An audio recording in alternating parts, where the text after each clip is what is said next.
Hey TikTok, welcome back. I'm just used to saying that for my YouTube channel. Anyway, I was thinking about something this morning, and I'm coming off of a pretty heavy reading that I did for someone. Um, and I was like, let me make this video for TikTok real quick. We are all aware, right, of all the things that have been going on for the victims who were the people who were victims of SA assault at the hands of Diddy, Sean Combs. I don't know what to call him. I like to call him Monster. But, and I'm trying to choose my words wisely because every time I try to share something, honey, yeah, I think TikTok has it out for me. Anyway, because they went and pulled like one of the first videos that I made on this app in August and tried to give me a strike for it like 2 days ago. What?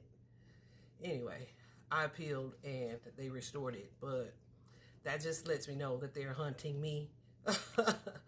I already told y'all how they do like every single comment almost.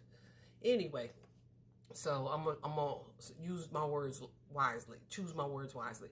But here's the thing. I was listening to this fantastic and super thorough YouTuber. Her name is Chronicle Speaks. She was reading through some of the allegations that are made by the 6 lawsuits that Attorney Busby filed on behalf of these victims. It's 6 now, right? It's 120 total. And I was just listening to, don't cry. I'm gonna try not to cry.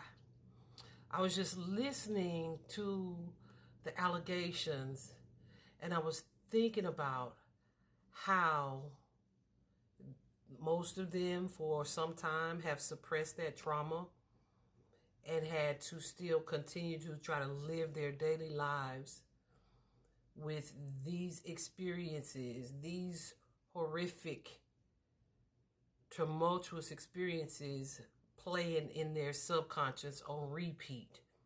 It made me think of, you know how spiritually we have some divine beings, myself included, who say, you know, you just really never know what people are dealing with behind the scenes, etc.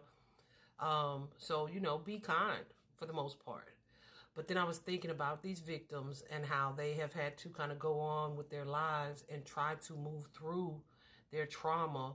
But most of them have probably done that on their own, right? And I was thinking about how having had the experiences that they have had and not being able to go to anybody for help because the police are not taking the claims. One of them not processing their reports. One of them reported it to Macy's where his assault occurred, and they ultimately ended up firing him, essentially ruining his career, but also his life because they took his apartment away. Like, just a lot of different things. I saw one victim who said that she just was not able to watch TV anymore or certain media outlets, right? So my belief, like, I don't watch TV because of like the subconscious programming and just the demonic symbolism that's attached to most of our programming. The censorship where the news tells you what they want you to know or they want you to hear based on giving you like a full story for you to decide how you want to feel about it, right? So in becoming awakened to all of that and the agenda of it, I stopped watching TV. But these are people, this one particular person who stopped watching TV or looking at the news or turning on their telly because they didn't want to have to see this person, their violator, and have people worshiping this person or this person putting on the front like they're so good, knowing what they did to them.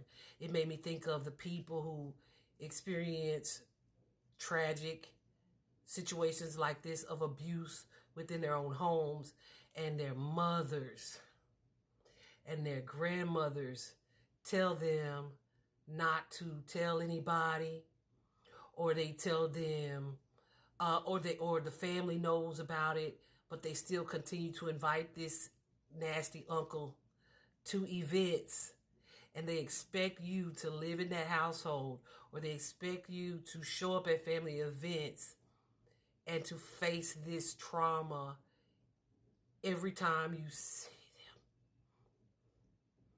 them. Every time you have to see them again and relive this trauma because you see them, and then you see your loved one supporting them.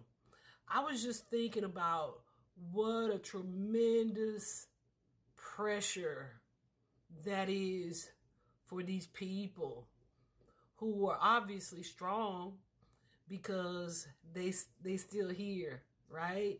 They survived and they're still here and they're still trying to live their lives.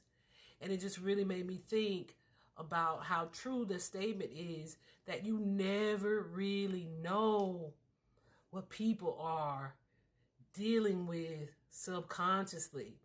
Like, these are people, and I don't know how it manifested for them, but I'm very much a believer in our subconscious or suppressed experiences, thoughts, trauma manifest in our lives physically. That could be in us being defensive. That could be in us being angry with the world, angry at God. Maybe some people even lashing out, and you're thinking, oh, that person is out of control. But they're out of control because of the trauma and the hurt that they are carrying, that they haven't been allowed to process for various reasons. That it just made me think from the victim's perspective, like how truly horrible this experience is.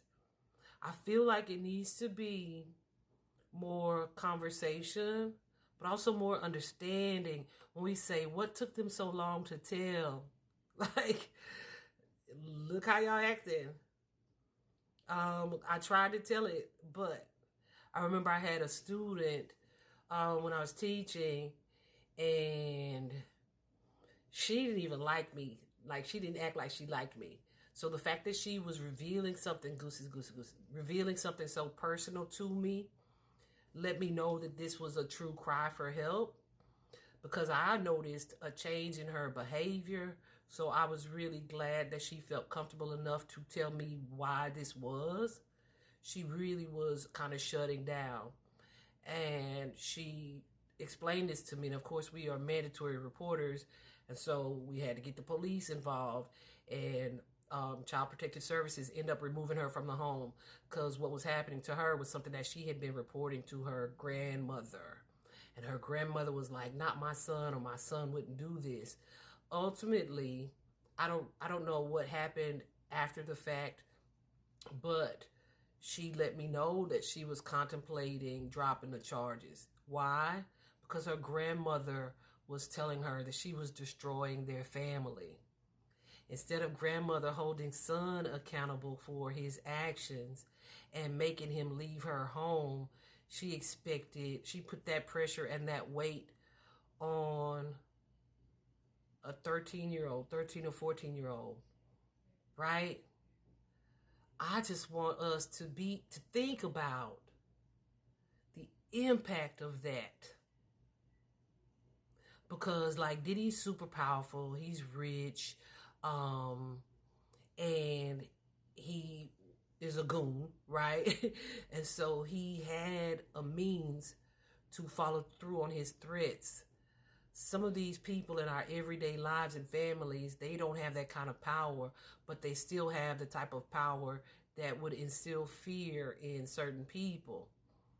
And so to keep them from talking or to keep them from filing complaints. But when we ask, like, why didn't you tell? Let's stop doing that. Try to look at this situation from the perspective of the victim. I see I'm running out of time, so I'm gonna wrap it up.